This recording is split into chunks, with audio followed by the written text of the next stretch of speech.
मैं मौजूद हूँ अभी सेक्टर 143 में और अभी बीते हफ्ते पारस टी आर सोसाइटी में लिफ्ट गिरने की वजह से एक व्यक्ति की, एक महिला की मृत्यु हो गई थी। उसके बाद इस तरीके की जो घटनाएं हैं वो आम है नोएडा में, क्योंकि लिफ्ट की समस्याएं जो हैं वो चलती रहती हैं।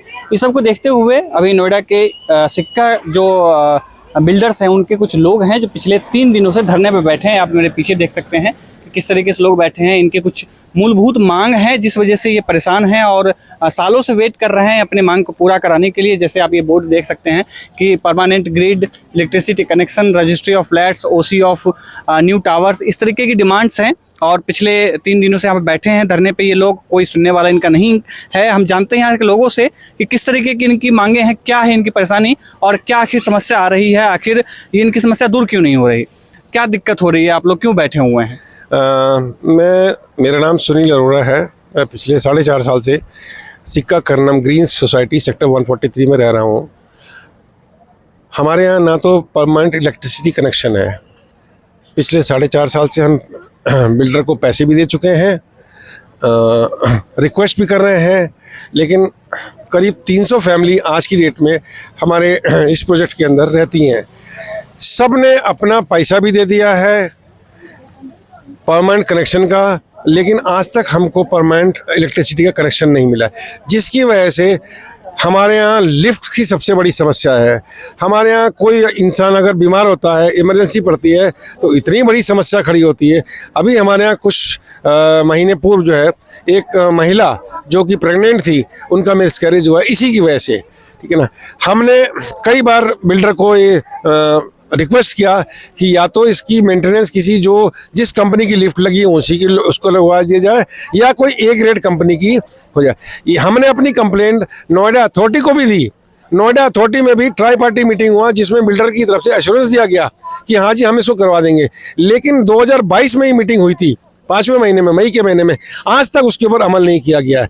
अंततः हम लोगों ने को ये सोचने में मजबूर हो गया कि जब हम लोग की बात ऐसे नहीं सुनी जा रही है, तो हमारे पास में एक ही माध्यम है कि हम अपना पीसफुल प्रोटेस्ट शुरू करें। और आज हमारा 3रा दिन है। आप ये समझ सकते हैं कि 44 डिग्री टेम्परेचर में हम लोग यहाँ पूरा दिन बैठते हैं सिर्फ अपनी मांगें मनवाने के लिए। उसके अलावा बहुत सारी हैं। 5 साल से आज तक हमारी फ्लैट्स की रजिस्ट्री तक नहीं हुई है। हमारी जान जो है खतरे में है, क्योंकि हाई राइज बिल्डिंग के अंदर जो है लिफ्ट जो है वो उसका हार्ट है, दिल है। जब तक दिल हमारा सही नहीं होगा तो हम कैसे जिंदा रह सकेंगे। अभी कैसे आप लोग बिना बिजली, जो कनेक्शन नहीं है, तो कैसे आप लोग इस्तेमाल कर रहे हैं, क्या बिजली बिल का यूनिट क्या दे रहे हैं आप लोग। बिजली बिल का यूनिट ये जनरेटर का तो लेते हैं करीब 31 रुपये पर यूनिट, और बिजली का बिल का लेते हैं कि 7.5 रुपये। बाकी वो फिक्स चार्ज है ये वो। देखिए सर, मैं सिक्का स्प्लेंडर टावर 702 में रहता हूँ। मेरी एज 72+ है।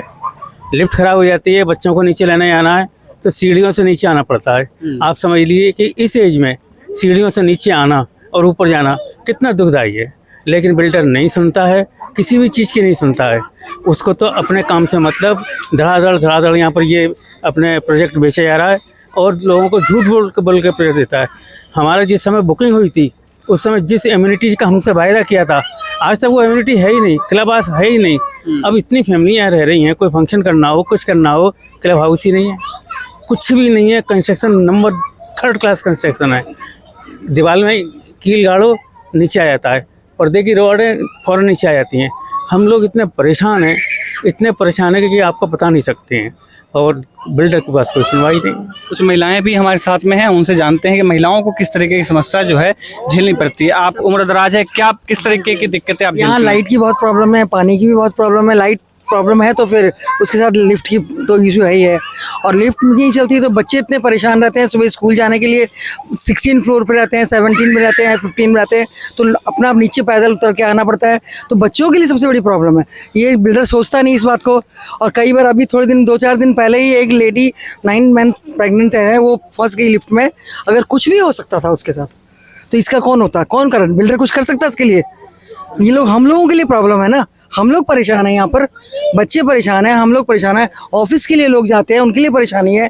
पानी का इशू है, बेसमेंट आप जाके देखिए तो हम लोग जा नहीं सकते उसके अंदर, इतना पानी है, उतनी सीलन है, डर लगता है कब दीवार नीचे गिर जाए, है ना। स्विमिंग पूल बनाया है तो नीचे बारिश आती है, तो ये चीज़ें सब बेसमेंट में इसको बिल्डर को देखना चाहिए ना। अगर पैसा लिया है तो कुछ तो काम करना ही पड़ेगा उसको।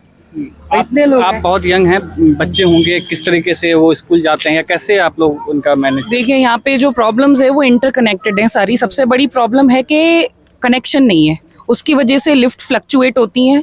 सबसे बड़ा रिस्क बनता है, बच्चों में फोबिया आ गया है, बच्चे इतना डर गए हैं कि वो लिफ्ट में जाने से डरते हैं। सेकंड चीज़, पानी भरता है बेसमेंट में, जो कि पहली चीज़ पानी भरना नहीं चाहिए बिकॉज वो स्ट्रक्चर डैमेज कर रहा है। सेकंड चीज़, वहाँ पानी भर जाता है तो बिल्डर इतना मतलब कुछ भी प्रोवाइड शायद नहीं करवा पा रहा कि वो मेंटेनेंस जो डस्टबिन धोने का है वो भी उस पानी से हो रहा है, जो हमें वापस अगेन हाइजीन इश्यूज देता है। तो ये सारी इंटरकनेक्टेड हैं। जब तक लाइट नहीं आएगी, कनेक्शन नहीं होगा, ये कोई भी चीज़ प्रॉब्लम सॉल्व नहीं होने वाली। सोसाइटी के अंदर सांप निकलते हैं, ठीक है ना, सीलन तो हर जगह है, एवरीवेयर इट इज डैम्प। तो उसके लिए क्या है, मतलब हम लोगों के फ्लैट्स के अंदर डैम्पनेस से वो उनको भी एड्रेस नहीं कर पा रहे हैं। जो पाइप्स हैं उन्होंने जो जॉइंट किया है वो एक के ऊपर रख दिया, उनको ठीक से पेस्ट नहीं किया, उसकी वजह से हर एक के वॉशरूम में बदबू आती है। एंड दैट जो बदबू है वो नॉक्सियस और डेंजरस गैसेस हैं जो वहाँ से निकल रही हैं। तो वहाँ से आपके टैप सब कुछ खराब हो जाते हैं, ऑक्सीडाइज हो जाते हैं सब कुछ। आप हर साल तो उनको बदल नहीं सकते, you can not change them every year. ये भी एक प्रॉब्लम है। तो प्रॉब्लम्स तो बहुत सारी हैं यहाँ पे, जो इतना मतलब अनहाइजीनिक फ्लैट के अंदर कंडीशंस हैं, तो बाहर की तो बात ही अलग है।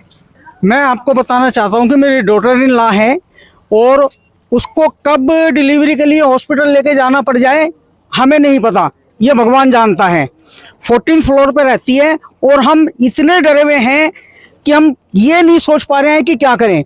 और अभी आपको पता होगा कि पीछे कुछ समय पहले 137 पारस टिएरा में एक एक्सीडेंट हुआ है, उससे हम लोगों के अंदर डर और ज़्यादा बढ़ गया है कि हम लोग क्या करें, कैसे करें।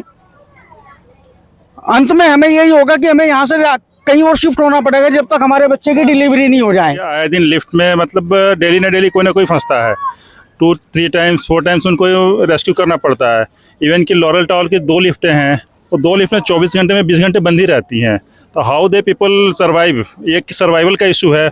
और ये हमारी बेसिक रिक्वायरमेंट है। हम कोई क्लब हाउस ये सब चीज़ें नहीं मांग रहे हैं, हमारी बेसिक रिक्वायरमेंट है। हमारे पास इलेक्ट्रिसिटी होनी चाहिए, वाटर कनेक्शन होना चाहिए, प्रॉपर होना चाहिए, पार्किंग प्रॉपर नहीं है। आप देख रहे होंगे कि हर जगह गाड़ियाँ ही खड़ी हैं।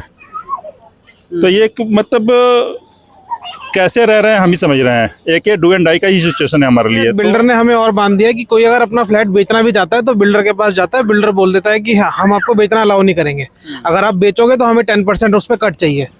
तो हमें इतना ज़्यादा उसने प्रताड़ित कर दिया है कि हम हर तरीके से फंस चुके हैं।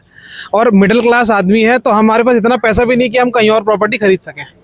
सभी लोग लगभग लोन पे हैं, तो कोई भी दूसरा जगह रह भी नहीं सकता और यहाँ से भी नहीं निकल सकता। तो मेरे पीछे आप देखेंगे कि ये जो फ्लैट्स है, लगभग यहाँ पे 1200 ऐसे फ्लैट हैं, लगभग 300 लोग हैं जहाँ पर फ्लैट को पोजीशन दिया गया है, और लगभग 1000 के आसपास में फैमिलीज जो हैं यहाँ रह रही हैं। सभी के पास में बिजली की कमी है, सभी के लिफ्ट जो हैं ख़राब हो रहे हैं, लिफ्ट जो हैं फंस रहे हैं। इस वजह से लोग जो हैं घबराए हुए हैं, और जिस कारण से ये डिमांड कर रहे हैं बिल्डर से, प्राधिकरण से, कि इनका जो भी इनकी दिक्कतें हैं उनको दूर किया जाए। लेकिन कोई सुनवाई जो है इनकी नहीं हो रही, जिस वजह से ये धरने पे बैठे हैं, अनिश्चित काल धरने पे ये बैठे हैं, ताकि इनके जो भविष्य है इनका जो सुरक्षित हो सके और आगे का जो जीवन इनका सही से जा सके। आप इस तरह की तमाम खबरों के लिए देखते रहिए इंडिया डेली लाइव।